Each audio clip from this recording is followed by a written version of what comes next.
Hello everyone, and welcome to another beer review. I feel that I don't do enough with my eyebrows. I've been reviewing some of my videos when I've been editing. I'm thinking, you're really just not working with your eyebrows, you're being lazy. So I thought, right, we need to work harder. I'm going to start using my eyebrows a lot more. Because they can be an unsung hero of trying to kind of convey what you're feeling, what your emotions are. And I think that's something we need to introduce more into the videos, just to kind of help people understand how I feel about the beer that I'm about to drink, are drinking, wish I don't have to drink anymore, and all that type of stuff. So today we're back on the Traquair beers that were kindly donated by John Morris. So there you go. Now, people don't know John Morris kindly donated some rather expensive beers. These beers aren't cheap. They're basically made in a brewery that's part of Traquair House, which is, I think it's the oldest standing house in Scotland. So it was 1745. Is when they basically initially started to do the kind of the brewing and things like that. I think I'll give you some more details. Traquair Jacobite ale is a traditional Scottish ale based on 18th century recipe found in the house and is infused with coriander. Of course it is. That's the first thing you think, you know what I mean? Oh, still got a bit of coriander left over from that ruby last night. Right, go on. Why that? It was first brewed in 1995 to commemorate the Jacobite uprising. Traquair House Brewery is located in Scotland's oldest inhabited house and continues to use the original 300-year oak fermenting vessels, brewed in Traquair House at Innerleithen, Peeblesshire, Scotland. There you go.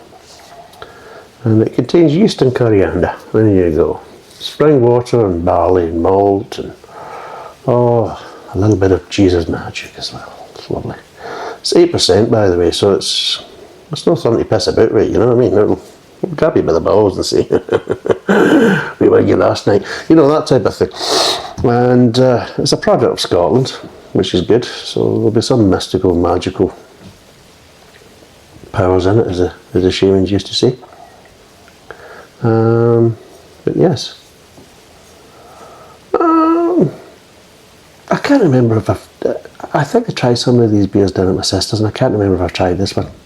I did try the first, I think there was 3, and I can't remember if I tried all 3 or tried just 2 of them.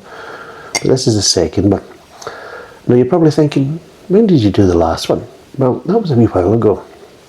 I'll be totally honest, it was probably a good wee while ago. And the reason why there was such a delay, and I'll be honest, because I'm not going to lie to you and that type of stuff. At the end of the day, I'm all about honesty here, you know, because that's why. If I want to lie, that's what the wife's for, you know. If I'm going to tell porky pies, that's what the wife's looking for. She's not looking for truth and honesty. She give me the bullshit and the fucking willy pish. That's what she's looking for. You can get the truth. You're probably thinking, we want a wee bit of the willy pish and the lies too, but you're not getting it. No, this is truth corner, you know. See, there's the corner there. So it's all about truth and honesty. And look like a fucking idiot, but anyway. But yes, the reason why it was such a long delay is because I lost them. Hold my hands up. I fucking lost them. We're moving things, because remember I was doing them at the time in the shed, and I was moving things because the shed was fucked anyway, so the shed had to be collapsed. Jesus, the floor was rot. So basically put them away and that type of stuff. What I'll do is I'll move them over to my industrial unit in the meantime, and then we'll see what happens. I had them in the kitchen in the industrial unit, and I was doing some videos in that kitchen at the time. I think I was reviewing the Igulu, and I moved things about and all that and got them out of the kitchen. And I put some bottles in boxes, and then boxes managed to appear in Scotland. I don't know what happened. I think what happened was a case that I was moving stuff out the unit to kind of take up to Scotland, and I was just grabbing boxes, and I ended up grabbing a couple of extra boxes that weren't supposed to go, and they ended up in Scotland. And I thought the beers were there, and then when I went to do them, they weren't, and I'm thinking, shit, where are they? And I was thinking, well, maybe they'll be in the box. There's another box down in near the kitchen, down in my industrial unit. So I went down there, and no, they weren't there either. And I'm thinking, I've lost these bloody bottles. And I was going to be doing reviews of them, and I can't bloody find them. But the problem is, I had this red box full of Fuller's Vintage Ale. It looks like kind of a presentation box. And I kept walking past this thinking, oh, well, that's just the Fuller stuff there, and that's fine. And I kept checking, I was looking about, still couldn't find them. Thinking, how the hell have I lost them? What have I done with them? And then one day I just thought, oh, might as well check in this box. So I checked in the box, and yeah, there they were. I basically chucked them inside there. So that's why there's been such a delay between the first beer and the second beer. They won't be the same length of time between the second beer and the third beer, but at the end of the day, I'll put all the pricing down below. I didn't actually pay for them, so I'm not going to actually utilise them to utilise the price as part of the kind of process, because I got them for free. So it'll be daft. Obviously, I'll tell you the prices now. But what I do know is John did tell me that the pricing of delivery is quite high. It's kind of similar to Hook and Horton. It's around about the kind of maybe £14-15 mark, so it's still quite steep with them as well. So that's one thing. So there's a bottle. There's some magical, mystical, and some stuff that you can read when you're in the bath. There you go. So let's crack it open and see what it's like. I think this is quite a nice one. I can't remember if I had this one or not, but I think if it is, then it's quite a nice one actually. It's quite a nice one indeed. So let's pour it. There you go. It's actually a relief when it's at 8% and you pour it and it's nice and dark. Can you imagine if it was coming out like basically Cali Special or something like that, you know? Tenant super stressed and thinking, in the name of fuck. You know what I mean? Where's that whiskey? You know? Right, there we go. Like a typical Scottish dark ale. There's not much of a heat on it, you know? Which is normal. Down in England, you're all the kind of traditional ale drinkers are looking at thinking, well, it doesn't look particularly appetising. Don't worry, this is normal up in Scotland. As we say up in Scotland, we're always pulling the heat off it.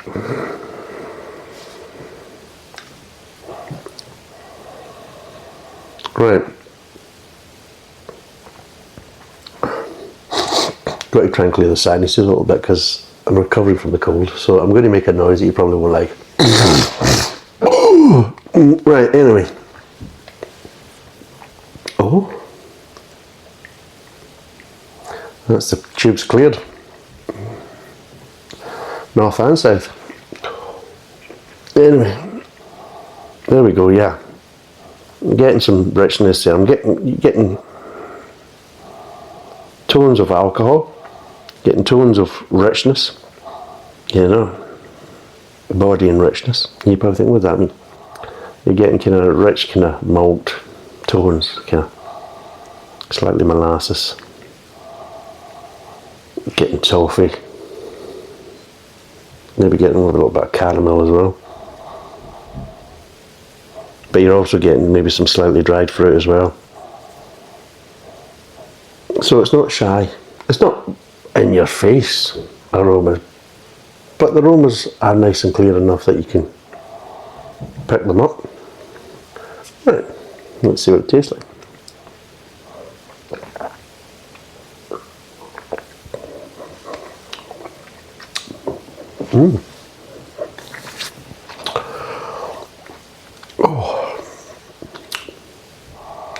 Yeah. Clooty dumpling, kind of dried fruit edges. Is that? It's like a kind of a well-soaked clootie, as they say. Now, if you're not from Scotland, or you may be from England, you don't give a shit, which is understandable. You think, mystical pish of Scotland, fuck fast and fucking deep fried Mars bars, get up, you arsehole. Which is fine, fair enough. There's good points and bad points about this place. But one of the good things is a clootie dumpling, which is a bit of a kind of a fruit pudding. But it's a bit like your kind of Christmas pudding in a way. It's a bit lighter and that type of stuff. Maybe a little bit more malty as well. There's a bit more malt usually in a clootie dumpling. But it's a similar kind of pudding done with dried fruit and that type of stuff. You can get lots of different dried fruit. Thing is, it's not as rich, it's a bit lighter because it's got a bit of malt. But what it does is it's still is drenched, and it's allowed to soak it up and things like that. So you can get a dry clootie dumpling, but you can also get, a nice moist one, and it's usually kind of thing. Now you maybe put a little bit of whiskey in there, orange juice is another one that's kind of good to pour over it and things like that. So it can be kind of quite moist. So a well sodden or a well basted clootie dumpling has this kind of rich moistness to it, and it can be with alcohol. Maybe not as rich and alcoholic as a Christmas pudding, but I've had ones that can be quite rich. I've also had ones that have not been kind of basted at all in any kind of fluid, alcohol or otherwise. And it's a lot lighter because of that, and then you pick up the malt flavour tones in it and things like that.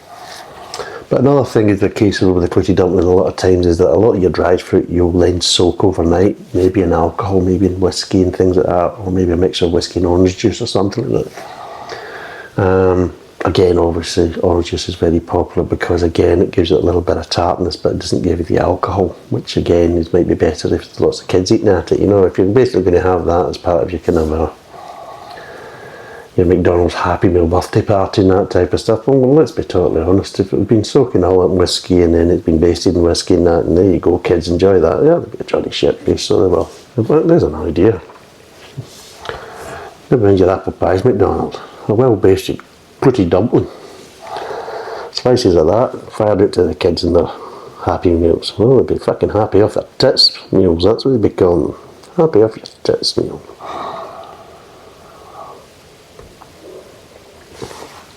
But yeah, there's a richness there. You're picking up a little bit of the alcohol, but it's not overbearing in any way, shape or form. But what I would say is there's a richness there. But even with the alcohol content as it is, and there's some nice malt levels there, which we'll get into when we do the flavour breakdown. There's a little bit of lightness there as well. It's not as heavy or as overly rich as I thought it was going to be. Well, that actually makes it a bit more refreshing because it also makes it a bit more drinkable. So instead of you sitting there kind of nursing it for most of the bloody night, you could have a few of these. Okay, with 8%, that type of stuff. Like I say, thank God it's a 330ml bottle. That's what I say. I always say, 330ml bottle. Is there any other size you need? And you're sitting there thinking, that hypocritical bastard. And yeah, you're quite right actually. But I'll be totally honest, in this time, I think it was a 500, then I think it's a case as we maybe only have one or two. But with the smaller bottles, you could maybe go 3 or 4 quite easily. But obviously over a period of time, you're not talking about, sinking them like billy, but there is that bit of lightness there which just makes it, I'm not going to say sessionable, but it just makes it a little bit more palatable for having a few. Which I like that, because it came times as a case of sometimes I want a bit of the stronger flavour, but I just don't want the too heavy kind of richness or body with it. And it's unusual for an alcohol to be 8%, and it's not like that,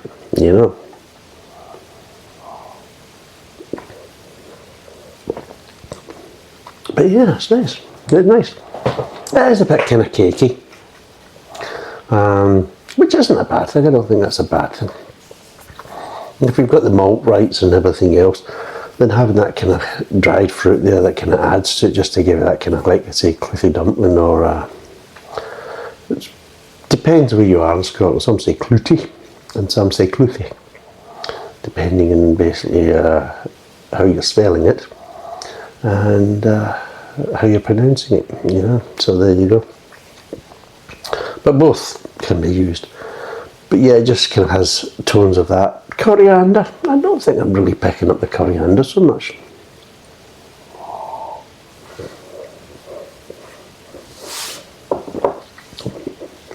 Which is probably a good thing. Because the problem is a lot of times, here's a strange thing. If I chop up coriander stalks and use it in cooking, then it gives a nice kind of coriander flavour. I like coriander seeds, and I like ground coriander seeds. And when I use the stalks, I'm not saying I get exactly the same flavour, but I get hints of that kind of slightly kind of citrus edge, kind of fresh citrus edge that you get with ground coriander and coriander seeds. The problem is the leaves with me. For some strange reason, you put the leaves in any dish and it just comes to me as kind of soapy dishwasher. That's the kind of flavour context I get, which is similar to I get if certain hops are overly used in beer. I start getting this kind of soapiness near the kind of middle of the mid-tongue and towards the kind of the back end. But I don't get it from the stalks. So from that basis I'm quite good if it's not picking up coriander, because if it was done with the leaves then I'd be getting a kind of soapiness, which I don't think would really work with this beer. Am I getting a slight kind of freshness to it? Wow, there's a lot of flavours going on there that I'd be lying if I said I did.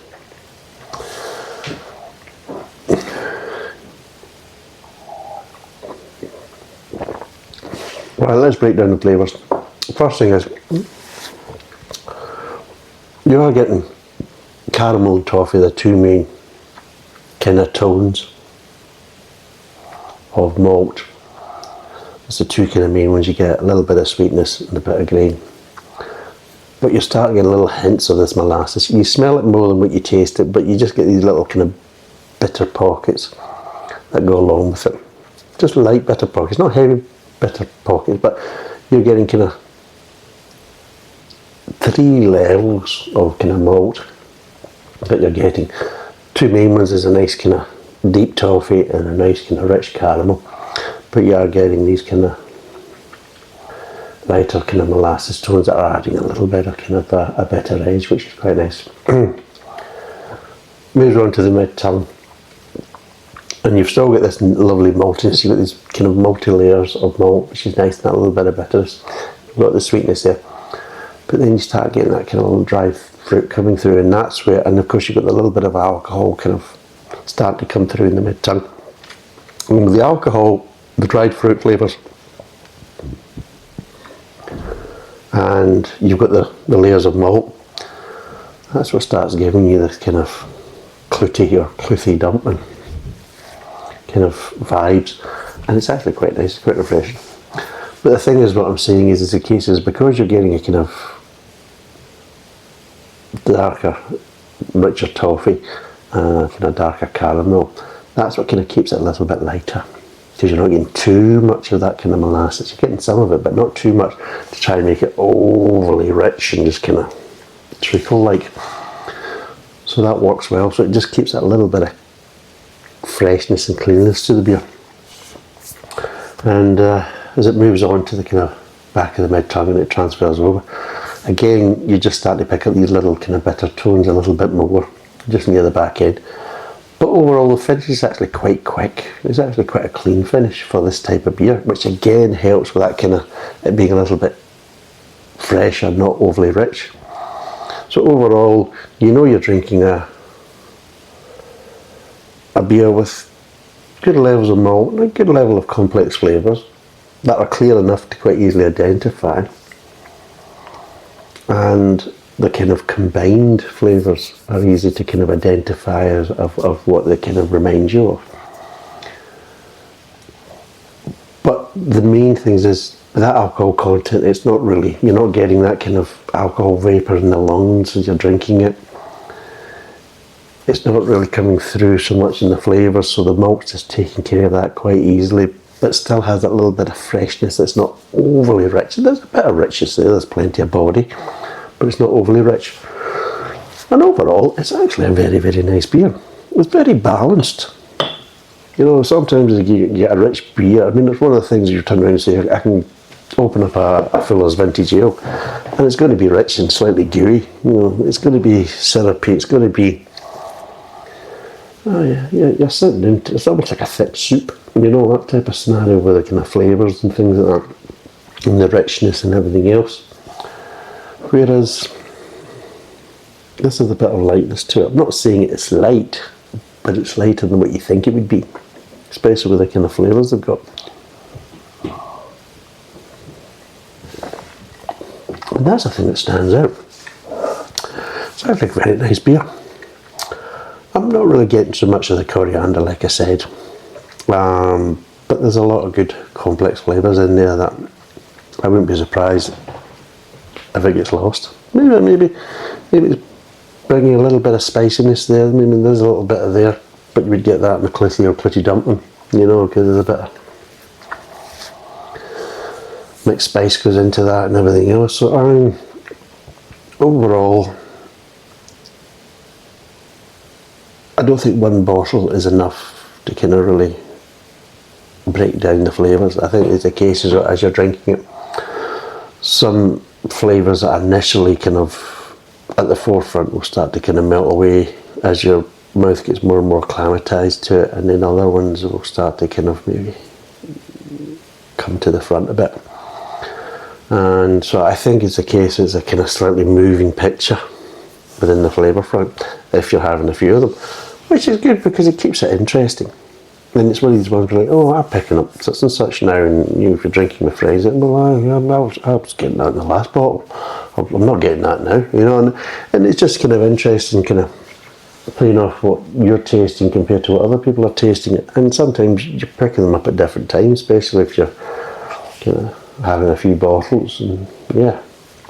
It's just nice to kind of discuss that. You do that with whiskey and things like that as well, and people will pick up certain flavours later on, and other people will pick up these flavours earlier on. It's just how people's taste buds work. It's all kind of it's all basically to do with perception, really, of how our taste buds work and how we translate the information that's given to us. So between your taste buds and your brain, you know, all brains are different, all taste buds are different, you know, reality.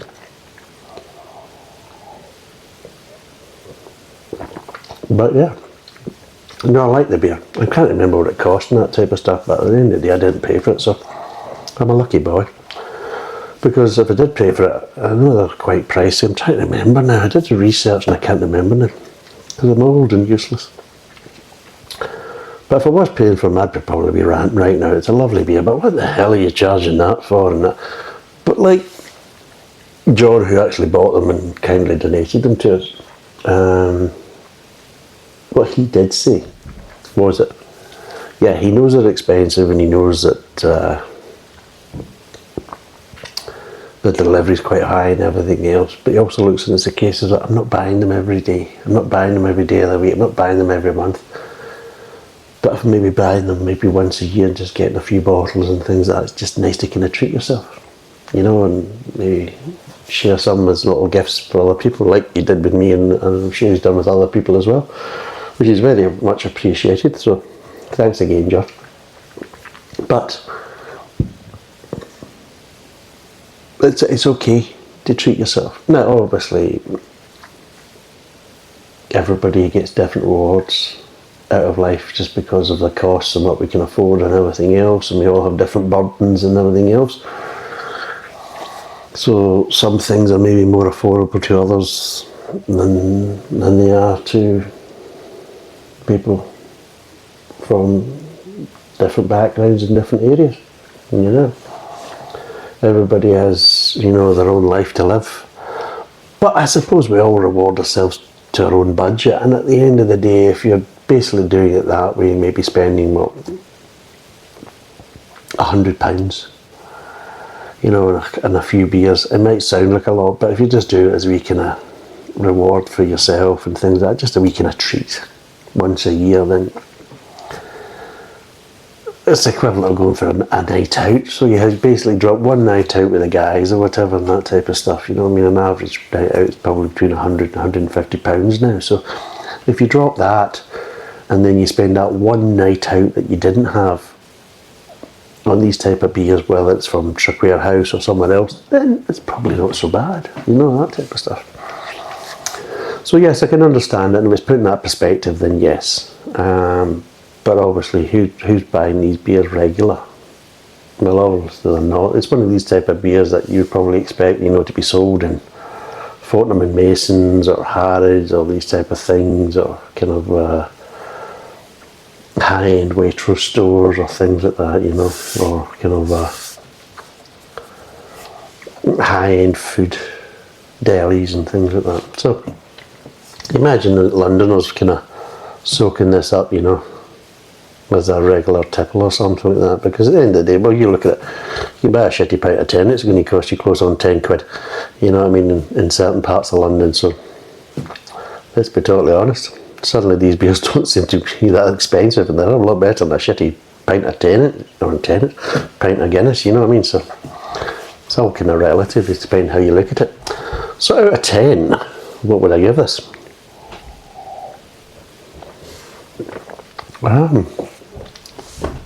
It's actually very nice, and it just reminds me of my mum's quitty dumpling.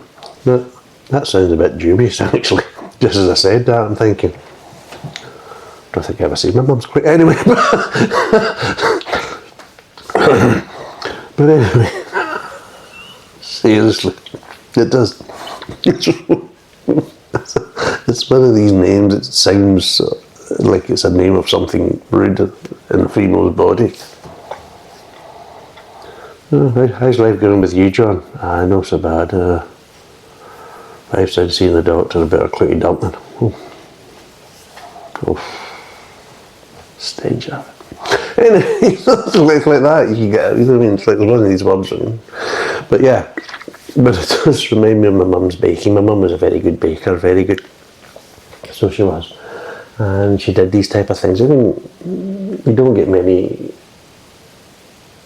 modern women that are sitting there doing all that kind of levels of baking, you know, if they're holding down jobs and everything else. So that's one of the benefits when we actually had housewives and respected housewives, and housewives were important, and the job was classed as important before it was completely devalued by feminists. And suddenly it's a case of any woman that basically wanted to be a housewife was selling herself short. But let's be totally honest, from a kid's point of view, it was fucking great. See your mum there, and she's doing all that time and basically making lovely food and everything else, and making lovely things, and it's a good childhood, I'll be totally honest. And you can shove your feminism up your arse, because at the end of the day, it gave me and my sisters a good childhood. And we all remember it. In fact, my sister, my oldest sister, she still bakes a lot of my mum's recipes and things like that. So I mean, it just shows you, it passes it on, and yeah, it's nice to have the meringues and the shortbread and the cakes and everything else. It's wonderful. But this is the thing, it was devalued. Being able to do that nowadays is wonderful. And as my mum was not stupid in any way, shape or form, because this is another thing to think that's associated, that if you were a housewife then you must be a dumb fuck or something like that, you know. No, my mum was more intelligent probably than my dad. My dad was sharp, but my mum was bloody intelligent too. I used to basically, as a case of watch him when he was basically struggling a crossword, and then she would basically help him out. She'd wipe the floor with him. You know what I mean, from that point of view. And she was hella good at mathematics, Jesus. She made everybody look stupid with mathematics. She was good at that. So it's like that type of thing. It's all these kind of things that are kind of lost and thrown by the wayside, because you don't realise what you've got until it's gone. So because of this, it reminds me of my mum's baking. And it's a nice beer and everything else. So it's kind of there's a bit of nostalgia there with drinking this. There's a nice enjoyment, a nice relaxation because of the alcohol content, and just overall, it just, there's many different kind of pleasures it brings, not just in flavour and things like that. It's how you react to the beer, and maybe does it stir up any memories or funny stories or anything. Because it's amazing, all you need is something like this, just, you know, a little flavour there just suddenly triggers a memory, and woof, you know. You're in the land of happiness, of enjoyment, and enjoying your memories and things like that. And this is the type of thing that you don't get from Carling and Stella Artois. Oh, Stella Artois, every time I taste that, I think, oof, last time I battered the wife, you know, it's fucking great. Oh, I did 3 years for that, so I did. Made us stronger, well, it made her fucking stronger. You know what I mean? No, you're not getting that from the pish water, the mainstream pish water, but from real ales, you know, that are brewed with care and good recipes and all that type of stuff and things like this. There's many levels of kind of entertainment and enjoyment with it. So because of that,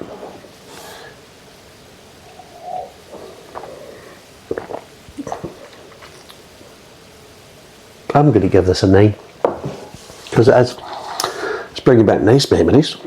I'm really enjoying it. I think this is the only one I've got though, so it's one of, oh, there we go, and you enjoy it, it's gone. But it's nice, it's a nice beer. It's bringing back different memories. It's got some nice flavours that are allowing these memories to be brought back, and overall it's just a nice, it's very pleasurable. And this is the thing, over and above the flavour, does it also bring you pleasure? And I suppose people are getting tanked up on Stella Artois, maybe that brings them pleasure, whatever, and that type of stuff. So, horses for courses, each to their own. I'm not going to turn around and question whether it's on the same par or whatever. At the end of the day, if it tickles your tits and floats your boat, then it tickles your tits and floats your boat. This does, because it's nice complex flavours. It's just a pleasure to drink. It's bringing back a bit of nostalgia and a bit of nice memories, and just overall, it's one of these ones you could just sit down by yourself, a bit like a whiskey, a nice whiskey. It's one of these ones you can just sit down and enjoy and appreciate, and be left alone with your thoughts and everything else, and really have a nice evening just with your thoughts and, you know, a nice drink like that. So it's up there with a kind of a nice whiskey and things like that, and you've got to look at it from that point of view. So that's why I'm giving it a 9. Unfortunately, it's only a 330ml bottle, and seeing as I think this is the only one I've got, I'm now looking at it thinking it should have been a bigger bottle. Yeah, bastards, you know. But anyway, it's 8%. It's Jacobite ale from Traquair House. It's very, very nice. I would recommend it. I know the price is very high and everything else, but at the end of the day, maybe if you put it on your Christmas list or your wish list and things like that, some nice person might buy you something. You might have to allow him to pump your sister to do it. Hey, John. But sometimes it's worth it. So anyway, 9 out of 10. Thanks for watching. Cheers. And bye for now.